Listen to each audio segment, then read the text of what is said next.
Africa FM. Et je vous rappelle que jusqu'à 18h, l'espace Pierre Lançon de Saint-Denis-en-Val, c'est le festival bande dessinée Bulle-en-Val. Et on retrouve tout de suite en direct Stéphane Berduca. Oui, je suis ravi de vous retrouver. En effet, je suis avec Robin Walter aujourd'hui. Bonjour Robin. Bonjour. Alors Robin Walter, vous êtes auteur complet, auteur, dessinateur, coloriste. Oui. Et vous avez déjà derrière vous pas mal d'albums. Bah, ça commence, ouais. Alors on va évoquer les premiers, donc Prolongation. Alors Prolongation, c'est une BD sur le football. Oui, alors chronologiquement, c'est pas le premier. Le premier, c'est Casette Dora. C'est Casette Dora, exactement, ouais, mais qui est en fait initialement sorti en 2 tomes et qui est ressorti ensuite en intégrale. Et c'est pour ça qu'il apparaît seulement en 3e position dans ta liste. Voilà. mais c'est Casette Dora, ma première BD, qui est liée à l'histoire de mon grand-père. Dora, c'est le nom du camp de concentration où il s'est retrouvé. Et en fait, ça a été un choc pour moi. Et c'est pour ça que j'insistais sur le fait que ce soit le premier, parce que ça a pas mal joué sur toute ma bibliographie ensuite. C'était un bouquin important pour moi dans la transmission à la fois familiale, mais aussi je me suis dit que quitte à faire ce métier dans lequel j'avais envie de me lancer, finalement autant le faire autant que j'ai du sens en fait. Et donc même après tout ce que j'ai essayé de faire, je me suis dit il faut au moins que pour moi ça fasse sens à chaque fois. Ouais. Alors Casette Dora, c'était un gros projet en 2 tomes qui a été réuni en intégrale. Donc un immense travail de recherche. Oui, beaucoup de recherches, mais en fait toute une partie de ces recherches ont été faites étalées sur plusieurs années. En fait, mon grand-père, les 10 dernières années de sa vie ont été en partie consacrées à cette transmission. On a eu cette chance-là dans la famille. C'est évidemment finalement assez rare.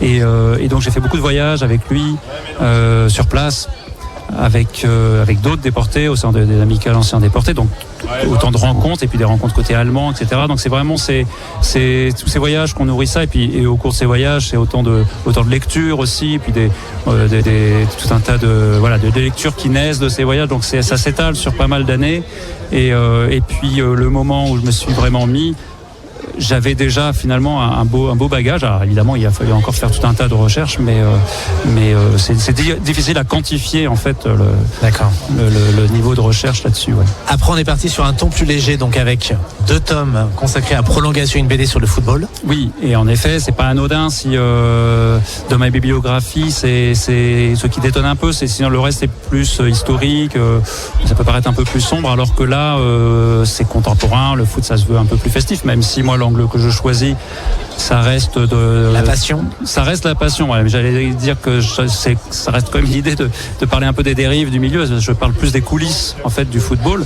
Mais j'en parle. C'est aussi d'en parler avec passion. En fait, concrètement, je raconte une saison de football vécue par plusieurs personnages qui vivent ou subissent la passion du foot. Il y a un supporter, un arbitre, la femme d'un joueur, un journaliste. Plusieurs regards. Alors après, vous nous avez emmené au Portugal avec Maria et Salazar. Une histoire familiale à nouveau. Oui, à nouveau familial, puisque la Maria du titre est en fait une grande amie de ma famille, qui était à l'origine la femme de ménage de mes parents, que je connais depuis toujours, et qui m'a confié son histoire, et qui est en fait celle d'un million de Portugais arrivés dans les années 60-70, qui a laissé derrière eux avec son mari le Portugal de Salazar, qui était le dictateur portugais que, comme beaucoup de Français en fait, on connaît très peu. Moi, c'est quelque chose qui m'a beaucoup intrigué, alors que j'étais entouré d'enfants d'origine portugaise dans toutes mes classes, et donc je trouvais ça d'autant plus paradoxal, et ça m'a donné envie de me plonger dans cette histoire qui est actuellement pour encore quelques semaines indisponible, mais qui ressort là très bientôt en avril à l'occasion des 50 ans de la Révolution des œillets. D'accord. Voilà. Donc je suis très content. Alors, de toute façon, il n'a pas été indisponible très longtemps, mais je suis content qu'il ressorte très vite. Et puis votre actualité, donc Von Braun, ou l'histoire du plus célèbre des ingénieurs nazis ayant permis aux Américains de poser le pied sur la Lune. Donc là, une BD historique à nouveau. Une BD historique à nouveau qui fait écho à mon premier album, Casette Dora, puisque ce Von Braun est donc le père en fait des fusées modernes, aussi bien des fusées spatiales que des missiles. C'est la même technologie, et on utilise toujours à peu près les mêmes mêmes fusées dans les deux cas.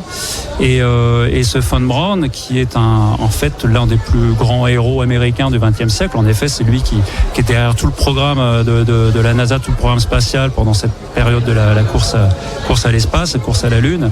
Et ce qu'on ne réalise pas forcément aujourd'hui, c'est que c'était quelqu'un de très très médiatique, notamment une médiatisation qu'il a lui-même cherché en travaillant avec Walt Disney, etc. Enfin, c'est vraiment quelqu'un qui était très très connu. Et puis dans ce contexte de guerre froide, il est venu sauver la face des Américains face aux Russes qui ont mené cette course. C'est selon les Russes qui ont envoyé le premier homme, le premier satellite dans l'espace, etc. Et donc c'est lui qui est venu sauver la face des Américains à chaque fois. Et puis évidemment la Lune a consacré sa carrière, et toute cette histoire est d'autant plus dingue quand on connaît son niveau de responsabilité durant la première partie de sa carrière en Allemagne, dans l'Allemagne nazie. Ses premières fusées les a fait pour Hitler, les fusées V2, mais c'est pas là-dessus qu'il est condamnable. Là où il est condamnable, c'est qu'il il est responsable du camp de Dora, donc où était retrouvé mon grand-père, puisqu'il a confié en fait la production de ces V2 à la main-d'œuvre concentrationnaire. En fait, après avoir convaincu Hitler qu'il fallait miser sur ces fusées, il s'est retrouvé confronté à la problématique de la main-d'œuvre, et c'est là, en quelque sorte, où il a vendu son âme au diable en se tournant vers la SS. Et c'est donc Dora, c'est un lieu qui n'aurait pas existé en fait sans les choix de Von Braun.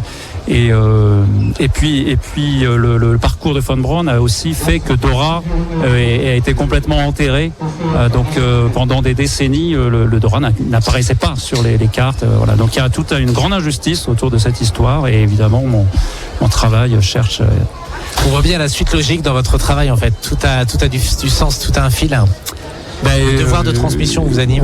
Oui, clairement la transmission, ça c'est un truc qui m'importe et qui continue dans mes œuvres à venir. C'est un album dont on saisit toute la complexité d'un personnage. Oui, Von Braun clairement est né de cette idée, en fait, avec Casadora dans les salons et autres, dans les discussions. Le personnage Von Braun arrivait vite, toujours dans les discussions, sur le tapis. Et ce qui m'a vite interpellé, c'était que les gens avaient toujours besoin de le ranger dans une des deux cases de salaud de nazi ou génial scientifique. Et évidemment qu'en fait il cochait les deux cases à la fois, et c'était ça que c'était le point de départ. On essayait de montrer quel parcours, quel type quelle construction faisait qu'en effet on cochait les deux cases à la fois. Et en effet c'est un personnage beaucoup plus complexe qu'on aimerait le décrire de manière simple en le mettant dans une case. C'est ce qu'on aime bien faire dans notre société, mais en fait évidemment que c'est toujours plus compliqué que ça. Tous ces titres sont édités par Des Ronds dans l'eau, donc une boîte d'édition militante qui fête ses 20 ans cette année, en 2024, et qui en effet a une ligne éditoriale assez engagée, que ce soit sur ce travail de mémoire, sur les migrants d'hier et d'aujourd'hui, sur les droits des femmes. Il y a un peu toute cette ligne éditoriale qui se dessine en effet. Du coup, il y a d'autres projets à venir où on peut pas encore en parler? Alors il y a un projet dont je peux parler alors parallèlement à tout ce travail, je fais chaque mois une petite chronique chaque mois sur un site internet qui s'appelle Ernest, un site généraliste de culture et puis de littérature, et je fais une petite BD. Pendant longtemps j'ai raconté la genèse de Casette Dora, j'ai raconté un voyage en Arabie Saoudite, j'ai fait plusieurs séries entre guillemets, et puis depuis 3 ans je fais une série sur le sport, sur l'histoire en fait et la société par le prisme du sport. Ce sont parfois des portraits, parfois des histoires, par exemple sur la sélection du foot nazi, comment Hitler a essayé d'être champion du monde, des choses comme ça. Et en fait en mai sort un recueil d'une grosse vingtaine de ces histoires-là. Voilà. Très bien, la boucle sera bouclée. Et puis on continue. Non, mais ça c'est un travail très en fait, sport et histoire, c'est un peu les deux thématiques de mon